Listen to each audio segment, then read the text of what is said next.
My name is Earl McKenna. I've spent more time on the water than on dry land, and my hands have the scars to prove it. These aren't just stories.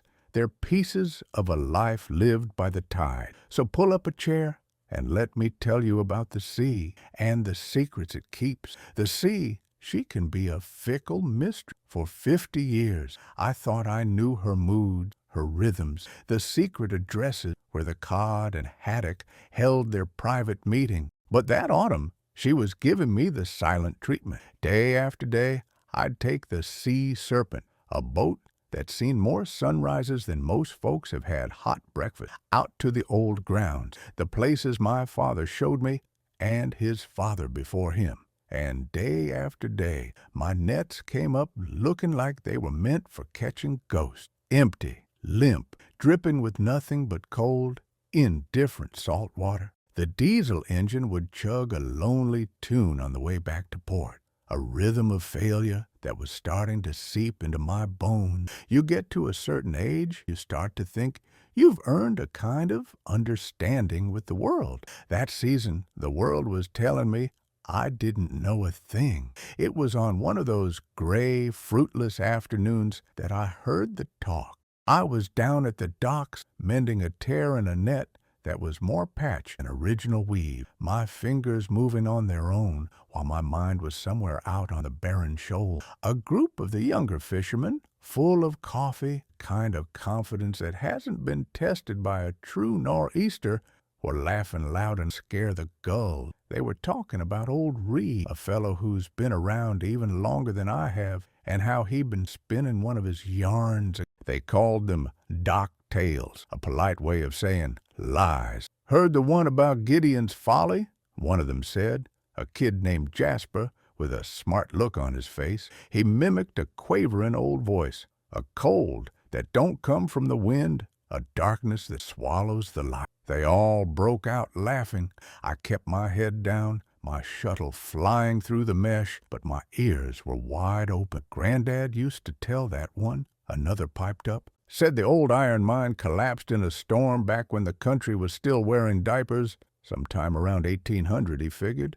The main shaft got flooded by the sea, and it's been a black hole in the cliffs ever since. A hole full of drowned miners' ghosts, right? Jasper jeered. Ready to pull you down to hell if you drop a line in it.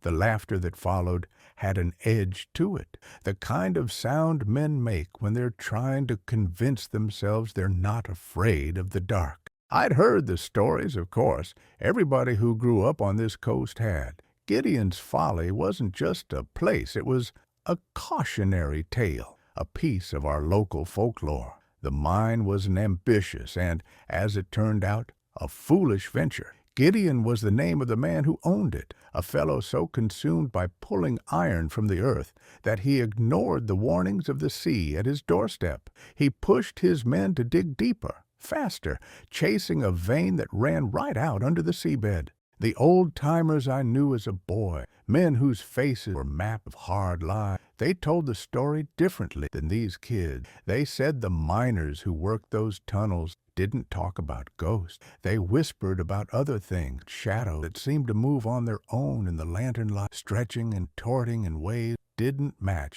They spoke of a strange, unnatural cold that came up from the rock itself, a chill that had nothing to do with the damp air and everything to do with deep, deep earth. Then came the hurricane of 1804, or so the legend went, a monster of a storm that rearranged the coastline. It smashed the cliffs, and the Atlantic, in its infinite greed, poured into the mine. It was a watery tomb from that day forward. They said the main shaft, a perfectly vertical well, connected to some deep-sea trench that no chart had ever marked, a direct line to the abyss. Bunch of nonsense to scare kids away from the cliffs, Jasper concluded, spitting a stream of tobacco juice into the harbor. No fish in there, just salt water and mud. Something inside me, stubborn, barnacle and piece of pride, bristled. It wasn't just the dismissal of the story. It was the dismissal of the past, of the men who told it. It was the easy certainty of youth. I stayed quiet, finished my knot, and coiled my net. But a seed had been planted in the barren ground of frustration. The sea wasn't given. The old ways weren't working. Maybe it was time to try a place no one else would dare. Maybe the old stories held more than warnings. My wife, Martha, she would have called me a damn fool. Earl McKenna, she'd say, her hands on her hips. You have less sense than a lobster in a pot. You stay away from that place. But Martha's been gone 5 years now. The only person to talk sense into me is me, and I wasn't feeling very sensible. I waited a week, watching the almanac, tracking the moon. I needed the lowest tide of the year, the kind that comes with the new moon in September, when the ocean pulls back its blanket and exposes bones of the coast you never usually. It was the only time the entrance to the Folly, a cave-like opening at the base of the cliffs, would be accessible by foot. On the chosen afternoon, I didn't load up the sea serpent. Instead, I went to the back of my shed, to a sea chest that held the gear I hadn't used in decades. I bypassed my standard rods and reels. This called for something different. I pulled out a heavy wooden hand-crank reel, the kind used for pulling up monster halibut from the deeps off the Cape. It was spooled with over 1,000 feet of thick, braided line, strong enough to tow a small car. For a hook, I chose a massive, wicked-looking steel circle hook I'd once bought for shark fishing, but never had the heart to use. As the sun began to dip low, painting the shades of bruised purple and orange, I made my way down. The tide was shockingly low, a vast plain of wet, glistening rock and tide pools, teeming with life that was holding its breath, waiting for the water's return. The air was still, heavy with the smell of brine and seaweed. The familiar boom of the surf was a distant, muffled drumbeat. The cliffs loomed over me, dark and ancient, and there it was, just as stories, a dark mouth in the rock face, fringed with green slime and black mussel. It didn't look like a cave. It looked like a wound. Stepping inside was like entering another world. The temperature dropped by 20 degrees instant. The sound of the sea vanished, replaced by an unnerving silence broken only by the steady, rhythmic plink, plink, plink of water dripping from the stone ceiling into unseen pools. I switched on my headlamp, its beam cutting a sharp, lonely cone through the absolute blackness. The air was thick, a cocktail of smells, the sharp tang of salt, the metallic scent of iron ore staining the walls in weeping, rust-colored streaks, and something else, an old, loamy smell like a freshly opened grave. I walked deeper, my boots crunching on the gravelly floor. The passage opened into a larger cavern, a man-made dome of raw rock. The walls were scarred with the marks of pickaxe 2 centuries. I could almost feel the presence of the men who had toiled here, their sweat and desperation soaked into the very stone. And in the center of the cavern floor, there it was, the shaft. It was a perfect circle about 30 feet across, filled to the brim with water so black it seemed to defy physics. I shined my headlamp beam onto it. The light didn't reflect, just absorbed, swallowed. There was no movement, no ripple, just a flat obsidian surface, still as glass. It was profoundly, deeply unnerving. This wasn't a tide pool.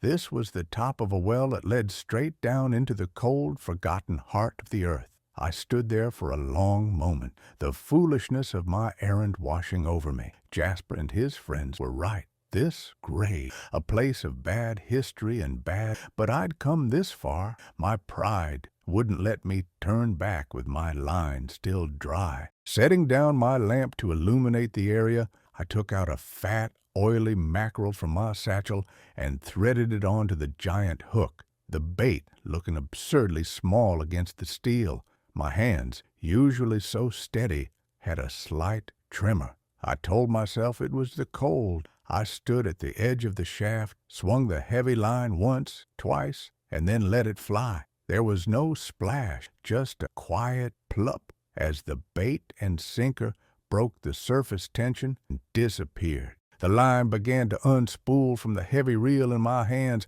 paying out into the darkness with a soft, whispering hiss. It went down and down and down. I watched, mesmerized, as foot after foot of my strongest line was drawn into that black water. 100 feet, 200, 300, as far deeper I could have. Finally, at nearly 500 feet, the line went slack. It had hit bottom. I set the reel down on a flat rock, wedged it securely, and sat on a cold ledge, my back against the damp cavern wall. The only light was my lamp. The only sound was the drip, drip, drip of water and the thumping of my own heart. And then I waited. I waited for a bite from something that's seen the light since 1800. Time in a place like doesn't move right. Down in the belly of the minutes stretch, turning into hours without you even notice. The constant metronomic dripping of the water was the only clock, and it was a liar. I sat there on that cold stone, the beam of my headlamp, a solitary island of light in an ocean of perfect black. The initial thrill, the stubborn pride that had driven me here, began to curdle into a familiar blend of boredom and regret. My joints ached. The dampness was a living thing, working its way through my oilskins, through my wool sweater, and into my very marrow. I started thinking about the warm kitchen, the smell of brewing coffee, the comfortable sag of my old armchair. I was an old fool, chasing a ghost story into a hole in the ground. I'd give it another 20 drips, I told myself. Then I'd reel in my lonely mackerel and go home. I'd just about counted to 19 when there was no nibble, no tug, no frantic jerk of a fish taking the bait. It was far stranger than that. The line, which had been resting with a gentle slack, simply went taut. It was a slow, deliberate tightening, as if someone at the bottom of that impossible shaft had calmly taken hold of the line and begun to pull. Not a panicked run, but a steady, inexorable pressure. It was the pull of something with immense weight and absolute patience. I picked up the reel, my heart giving a sudden heavy thud against my ribs. I tried to crank it. The handle wouldn't budge. It felt like I'd hooked the bedrock itself. "Snagged," I grumbled out loud, the sound of my own voice startlingly loud in the cavern. 500 feet of good line gone for a damn ghost story. I braced my feet, took a firmer grip, and gave a hard, sharp tug, the way you do to free a hook for a piece of wreckage. The line didn't give, but something pulled back. It wasn't a yank. It was a slow, crushing drag that nearly pulled the reel from my hands and me. I stumbled forward, my boots skidding on the wet stone, catching myself just a few feet from the black water's edge. My knuckles were white on the crank handles. The line was humming now, stretched to a terrifying thinness, vibrating like a plucked guitar string. This was no snag. A snag doesn't pull back, and whatever this was, it was heavy. Heavier than any grouper, any shark, any sunken log I'd ever fought with. It was the weight of a generation, the weight of a forgotten history. A grim smile touched my lips. This was it. This was what I came for. The boredom and the cold vanished, replaced by a surge of pure, primal adrenaline that I hadn't felt in years. It was just me and whatever was down there, a battle of wills across a 500-foot rope. "All right, you devil," I breathed, digging the heels of my boots into a crack in the floor. "Let's see what you're made of." And so began the fight. It was a battle of inches. I would lean back, putting all my weight and strength of my tired back into it, my muscles screaming in protest. The old wooden reel would groan, its brass fittings creaking, as I forced the handle through a single, agonizing rotation. The line would come in, maybe a foot or two, dripping black water onto the cavern floor. Then the pressure from below would build again, a silent, titanic resistance, and I'd have to hold on for dear life as it tried to reclaim what I'd taken. For every 3 feet I gained, I felt like I lost one. It was like trying to haul a sunken anchor up a cliff face. An hour passed, or maybe it was 3. The world shrank to the circle of my lamp, the groaning reel, the burning in my shoulders and back, and the humming line that was my only connection to the mystery below. Sweat poured down my face, stinging my eyes, though the air around me was cold tomb. My breath came in ragged, wheezing gasps, echoed the stone wall. I was no longer a young man. I could feel my age in every screaming sinew, in the frantic hammering of my heart that felt like it was trying to beat its way out of my chest. Several times I was tempted to just cut the line, to let the abyss keep its secret. But my stubbornness, that old familiar curse, wouldn't let me. I had hooked it. I would see it. It was after an eternity of this grueling stalemate that things began to change. I had managed to recover maybe half the line, a wet, glistening pile at my feet. I paused to catch my breath, my arms shaking with exhaustion, when I noticed a light. It was coming from the shaft itself. At first, I thought it was a trick of my tired eyes, a reflection of my headlamp on the water. I clicked my lamp off. The cavern plunged into absolute, terrifying darkness, except the shaft. The water, that perfectly black, light-devouring water, was now emitting a faint, ghostly glow. It was a sickly, pale blue-green, the color of phosphorescent, a rotting log, and it seemed to be coming from deep within. My blood ran cold. I'd seen bioluminescence in the sea my whole life, the sparkling trails left by dolphins at night, the glowing algae that sometimes turned the surf into liquid moonlight. This was not that. This was focused, contained light, pulsing slowly, gently, as if the thing I was reeling in had a faint, sluggish heartbeat. With the light came a sound, or rather, a feeling. It started in the soles of my boots, a low, deep vibration that traveled up my legs and into my chest. It grew into a subsonic hum, a drone that was less a noise to be heard and more a pressure against my eardrums. It resonated in my bones, making my teeth buzz. It was the sound of immense, ancient machinery, or perhaps the thrumming of a colossal beehive. The light grew brighter as I continued to crank. The hum grew louder, more insistent. The air in the cavern felt thick, charged with a strange electricity. Fear, cold and sharp, finally pierced through my adrenaline and exhaustion. What in God's name had I hooked? The old miners' tales of moving shadows and unnatural cold no longer seemed like folklore. They felt like terrifying understatement. I was no longer a fisherman battling a great catch. I was a fool who had knocked on a door that had been locked for 200 years, and something on the other side knocking back. With a final, desperate surge of strength, I gave the crank a series of furious turns. I had to see it. I had to know. The object was close now. The pale blue light filled the shaft, casting eerie, shifting shadows on the cavern walls around me. The hum was a palpable force, pressing in on me from all sides. The surface of the water broke, not with a thrashing creature, but with a hard, dark corner. With a heave that I thought would tear my arms for sockets, I dragged it over the lip of the shaft. It landed on the rock floor with a heavy, wet thump and the grating screech of metal on stone.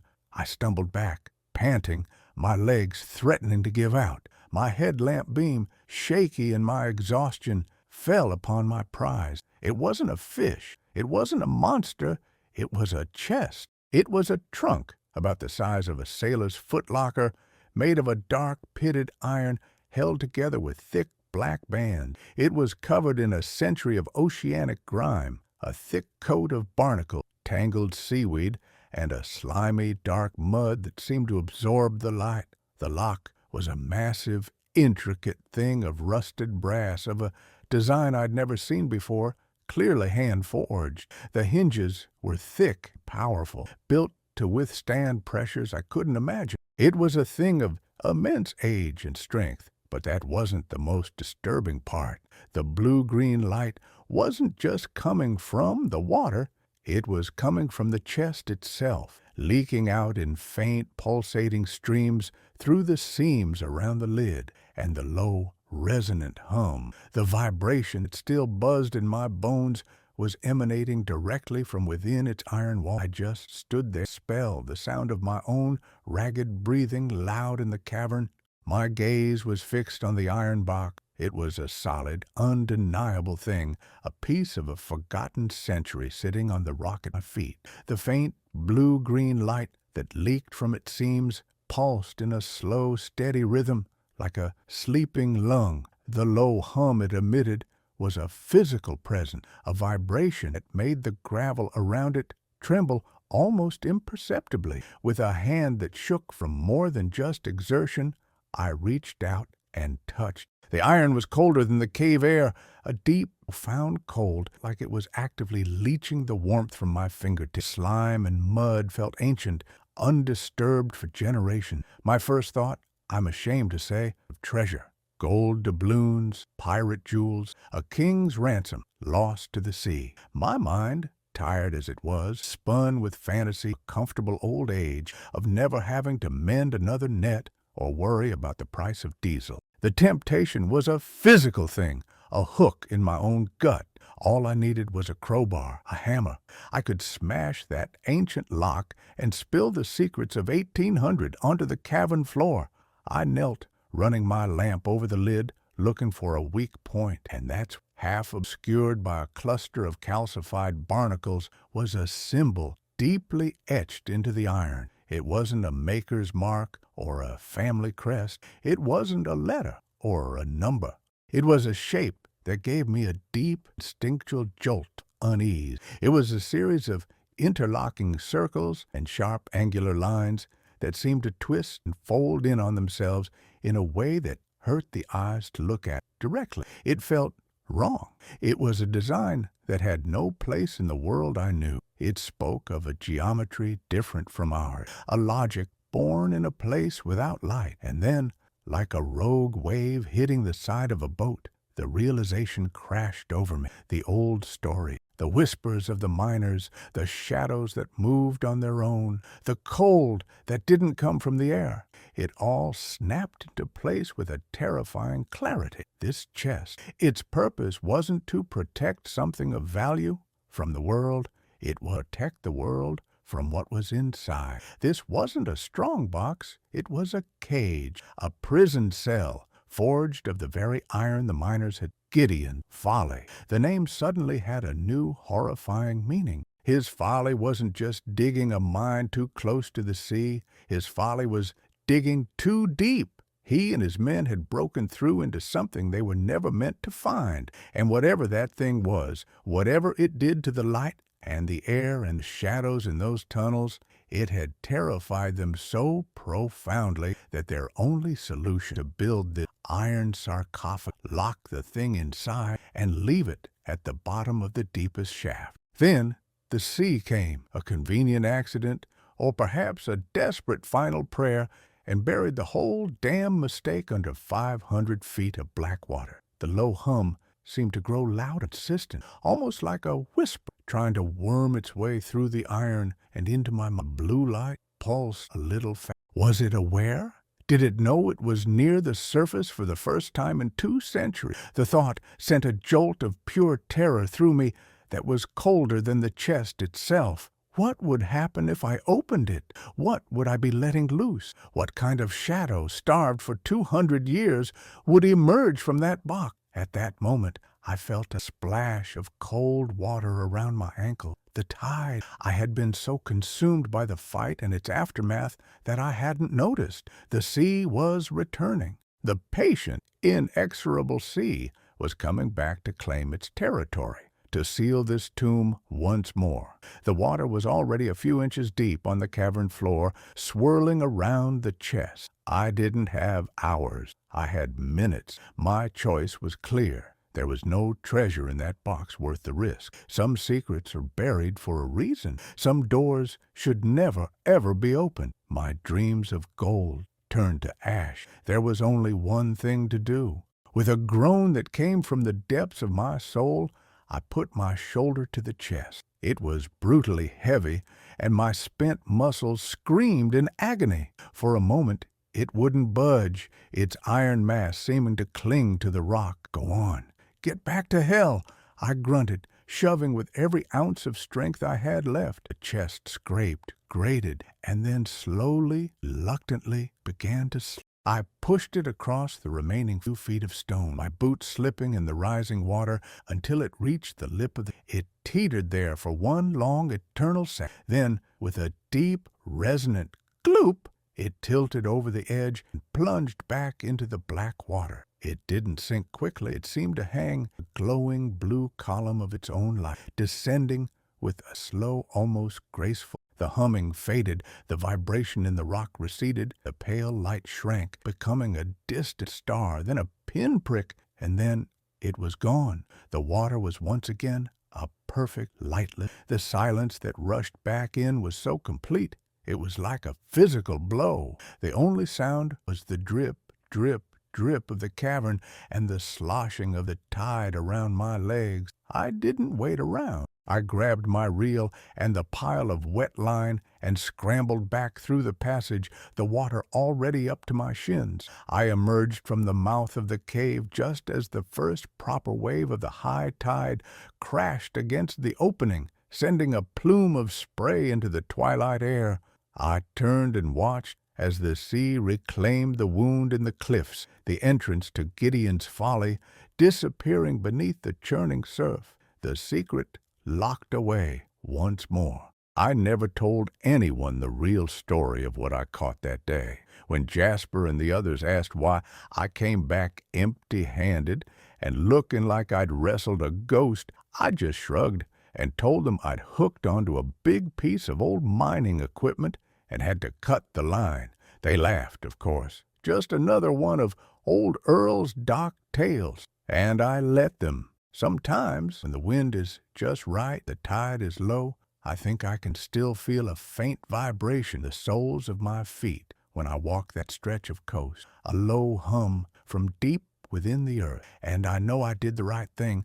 There are treasures the sea gives up, and there are secrets the sea is meant to keep. And the greatest wisdom a man can learn is knowing if these old sea tales stir something in your soul, the kind of stories that stick to your ribs, then do an old fisherman a favor. Subscribe to the channel and let these memories live on. Not all that is hidden is treasure, and not all that is locked away should be set free. The greatest wisdom lies not in uncovering every secret, but in recognizing which doors are best left unopened and which depths are best left undisturbed.